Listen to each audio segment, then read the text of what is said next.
사람은 마지막이 아름다울 수 있어야 됩니다. 시작도 잘해야 되지만 끝이 좋아야 된다고 우리는 얘기합니다.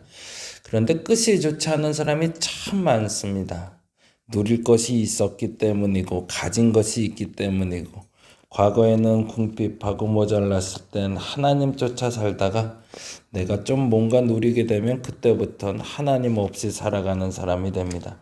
안타깝지만 그러한 사람이 내가 되지 않게 하여 주옵소서. 오늘은 모세의 마지막 이야기를 들으며 내가 지금 무엇을 기준으로 삼고 살아야 되는지를 정리하고 점검하게 하여 주옵소서. 그래서 그렇게 살아가는 우리 되게 하여 주옵소서. 감사합니다. 고마우신 예수님 이름으로 기도드립니다. 아멘, 아멘.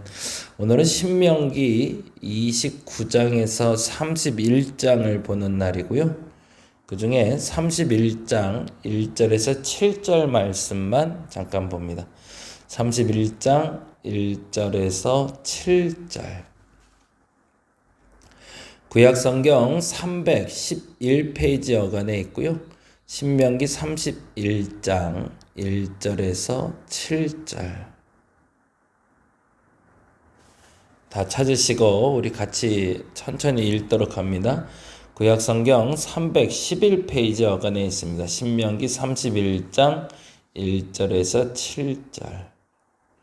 같이 한 목소리로 읽습니다. 또 모세가 가서 온 이스라엘에게 이 말씀을 전하여 그들에게 이르되 이제 내 나이 120세라 내가 더 이상 출입하지 못하겠고 여호와께서는 내게 이르시기를 너는 이 요단을 건너지 못하리라 하셨느니라. 여호와께서 이미 말씀하신 것과 같이 내 하나님 여호와께서 나보다 먼저 건너가사 이 민족들을 내 앞에서 멸하시고 내가 그 땅을 차지하게 할 것이며 여호수아는 내 앞에서 건너갈지라. 또한 여호와께서 이미 멸하신 아모리 왕 시온과 옥과 및 그 땅에 행하신 것과 같이 그들에게도 행하실 것이라. 또한 여호와께서 그들을 너희 앞에 넘기시리니 너희는 내가 너희에게 명한 모든 명령대로 그들에게 행할 것이라. 너희는 강하고 담대하라. 두려워하지 말라. 그들 앞에서 떨지 말라.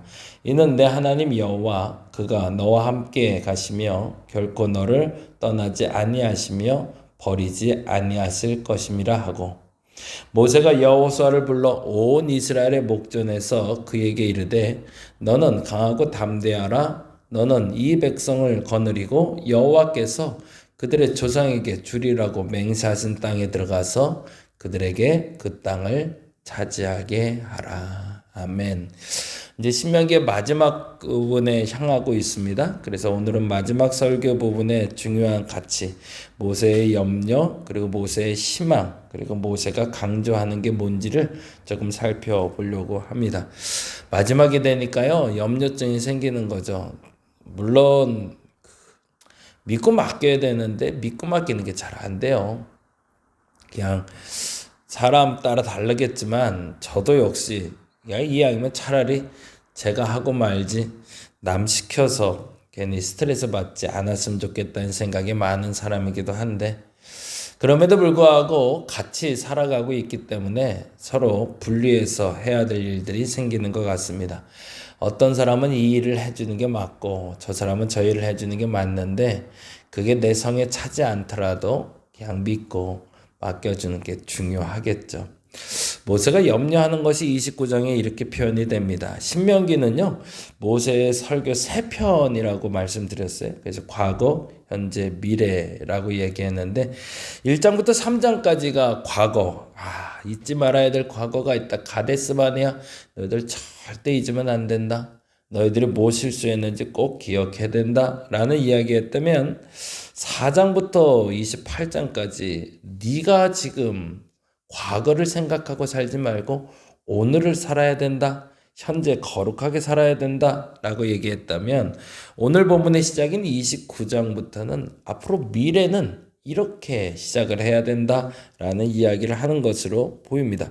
그런데 18절을 보니까 18절에 조금 좀 불안한 마음이 있어요. 18절 말씀 한번 볼까요? 18절에 이렇게 표현이 되고 있어요. 너희 중에 남자나 여자나 가족이나 집하나 오늘 그 마음이 우리 하나님 여호와를 떠나서 그 모든 민족의 신들에게 가서 섬길까 염려하며 거기다 줄쳐넣죠. 좀 걱정이 된다는 거야. 내가 이 과거에 살았던 이야기 하면서 절대 이렇게 살지 마라고 얘기하고 지금 거룩하게 살아야 돼라고 얘기했지만 나 떠나고 나면 너희들 아휴 과연 이라는 얘기죠. 그래서 그 염려증이 들어와서 지금까지도 수없이 많은 실패와 불순종이 있었는데 가서도 잘할까라는 생각. 그러면서 다시 한번 거기 가서 일어날 일에 대해서 이야기할 때 14절에 다음과 같은 이야기를 하는 거죠. 14절 한번 볼까요? 29장 14절에서 21절까지 기록된 건데요. 사실은 14절에 보면 이렇게 돼 있습니다. 볼까요? 14절 내가 이 언약과 맹세를 너희에게만 세우는 게 아니라 오늘 우리 하나님 여호와 앞에서 우리와 함께 여기 서 있는 자와 오늘 우리와 함께 여기 있지 아니한 자에게까지니 라고 돼 있어요. 뭐예요? 너희만 기억해서 아무 소용없고 너희 후대에게도 잘 기록할 수 있도록 해야 되는데 그게 좀 염려가 된다라는 얘기죠. 그래서 그 염려에 대해서 시작하는 얘기가 29절이라면 그럼에도 불구하고 나는 너희에 대해서 믿어 라는 이야기를 하는 게 바로 30장이 돼요. 30장 3절에 보면 이렇게 이야기하고 있습니다. 그들을 믿는 이유는 다름 아닌 이것 때문이라는 거죠. 3절 읽어볼까요? 내 하나님 여호와께서 마음을 돌이키시고 거기다 줄쳐넣죠. 마음을 돌이키시고 누가? 하나님이. 결국엔 너희는 동일한 실패와 동일한 불순종을 드러내겠지만 그럼에도 불구하고 우리 하나님은 신실하셔서 너희 마음을 다시 돌이켜 주실 거라는 거죠. 3절 다시 한번 읽어보죠. 내 하나님 여호와께서 너희의 마음을 돌이키시고 너를 긍휼히 여기사 포로에서 돌아오게 하시되 내 하나님 여호와께서 흩으신 그 모든 백성 중에서 너희를 모으시리니 나는 그걸 믿는다 인 거죠. 이게 이제 모세의 믿음이 무엇인지가 분명합니다. 너희들은 내가 못 믿겠다. 앞으로 너희들의 후손들도 사실은 잘 모르겠다. 그런데 나는 믿는 구석이 하나 있어. 우리 하나님은 그런 분 아니거든. 그 하나님이 나를 그렇게 인도하셨고 그 하나님이 또다시 너희도 인도할 걸 믿으니 나는 희망이 있다라고 얘기하는 거죠. 29장의 강조점이 미래에 대해서 염려였다면 30점에서는 미래에 대한 소망을 얘기하고 있는 겁니다. 저와 여러분도 그랬으면 좋겠습니다. 사람 믿지 마세요. 여러분 자신도 믿지 마세요. 변할 겁니다. 자꾸 불안할 겁니다. 염려증 올라올 겁니다. 근데 그럴 때마다 여러분 스스로를 의지하지 말고 변하지 않으시고 나를 지켜주실 그 하나님 의지하시기 바랍니다. 모세는 하나님의 자비로운 성품에 근거해서 미래의 희망을 품고 있는 겁니다. 만약 이스라엘 자손들이 불순종한다면 하나님은 정의로우시기 때문에 심판하실 것이고 만약 그들이 순종한다면 하나님은 그의 자비와 긍휼을 그들에게 베풀어 주실 거라는 거죠. 오늘날도 동일합니다. 하나님은 교회가 부패하고 타락한 가운데서 결코 침묵하지 않으십니다. 기다려 주실 뿐이죠. 그리고 그 어느 순간에 우리의 부패함, 우리의 타락함에 대해서 반드시 하나님은 심판하실 겁니다. 반면에 우리가 부패와 타락을 넘어 하나님 앞에 회개하고 하나님 앞에 나온다면 하나님은 자비와 긍휼을 우리에게도 동일하게 베푸실 것임을 여러분이 잊지 말아야 될 겁니다. 마지막에 31장에 이르러 모세는 자신의 염려와 자신의 희망을 내려놓는 또 하나의 조건을 제시하고 있습니다. 첫 번째 조건은 내 하나님을 내가 믿기 때문이라는 것이고 또 하나의 조건은 내가 후계자를 세웠다라는 거죠. 그래서 31장에 드디어 여호수아라는 사람을 다시 한번 강조합니다. 여호수아가 모세의 뒤를 이을 후계자가 세워질 거라고 선포해 주는 거죠. 그리고 이제부터는 여호수아가 이스라엘을 이끌어 가나안 정복 전쟁을 수행할 거라고 얘기합니다. 그리고 마지막 두 가지 매우 중요한 것을 남깁니다. 그럼에도 불구하고 너희가 여호수아를 쫓을 때 다음과 같이 행하라 이야기합니다.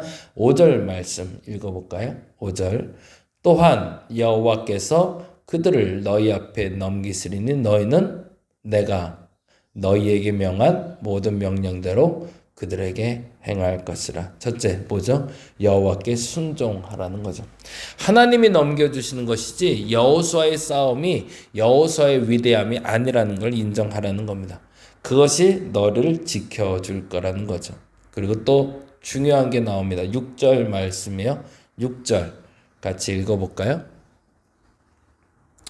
너희는 31장 6절입니다. 31장 6절 같이 읽어봅니다. 너희는 강하고 담대하라. 두려워하지 말라. 왜?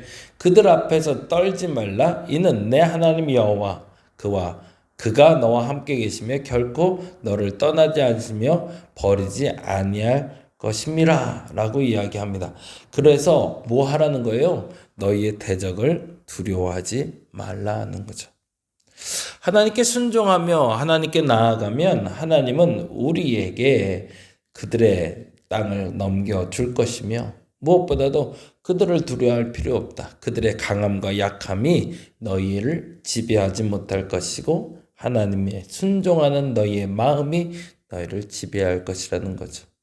사실 이 두 가지는 연결되어 있습니다. 하나님을 따르며 하나님께 순종하는 자는 세상에 대한 두려움이 없겠죠. 근데 우리가 하나님 앞에 절대 순종하지 않으니 세상이 두려운 거죠. 하나님이 지켜주실 것이라는 믿음이 없으니 세상이 불안한 거죠. 순종하는 태도 안에서 여호와의 능력을 신뢰하는 자세가 있어야 됩니다. 반대로 두려움이 가득한 사람은 안타깝지만 하나님께 순종할 수 없습니다. 두려움을 내어버리는 방법은 하나님께 순종하는 것밖에 없음을 여러분이 인정할 수 있으면 좋겠습니다. 그래서 여호수아에선 끊임없이 1장부터 시작해서 반복적으로 나오는 단어가 있죠. 두려워하지 말라, 놀라지 말라, 내가 너와 함께함이니라.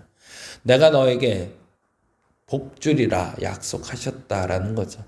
오늘 이 시간은 그랬으면 좋겠습니다. 여러분의 염려증, 하나님을 희망하며 내려놓기를 간절히 바랍니다. 하나님은 미래의 소망이 되어 주실 겁니다. 무엇보다도 하나님 앞에서 여러분의 후손을 세워갈 수 있기를 바랍니다. 그래서 우리의 미래가 보장되었으면 좋겠어요. 첫째는 하나님에 대한 철저한 신뢰로 미래가 보장되고, 또 하나는 여러분의 대를 이을 여러분의 자녀들, 여러분의 후손들 뿐만 아니라 우리 교회를 다시 이어서 이끌어갈 사람들, 여러분의 일을 대신할 사람들을 미리 기억하시고 키워놓으셔서 그것에 대한 후회가 없는 저와 여러분 되시기를 간절히 바랍니다. 기도하겠습니다. 염려증이 생깁니다. 내일에 대한 불안 때문입니다. 그럼에도 우리가 희망을 가질 수 있는 이유는 하나님을 믿기 때문에 그렇습니다. 사람을 바라보고 있자면 불안하고 안 될 것 같고 안타깝고 속상하고 불평하게 되지만 하나님을 바라보게 될 때 그 염려와 그 불안함이 사라질 줄 믿습니다. 철저하게 하나님을 희망하게 하여 주시고 하나님을 의지하게 하여 주옵소서. 그리고 내일을 준비할 수 있는 사람을 키워낼 수 있는 우리가 되게 하여 주옵소서. 오늘은 그렇게 기도하길 원합니다. 나의 미래는 주께 맡겨 있다. 나의 미래는 주의 장중에 있다. 그것을 믿게 하시고 그 미래를 이끌어갈 사람을 키워낼 수 있는 지혜를, 그리고 포기가 아니라 넘겨줄 수 있는 믿음을 허락하여 주시옵소서. 감사합니다. 고마우신 예수님 이름으로 기도드립니다. 다 같이 기도하고 돌아가겠습니다.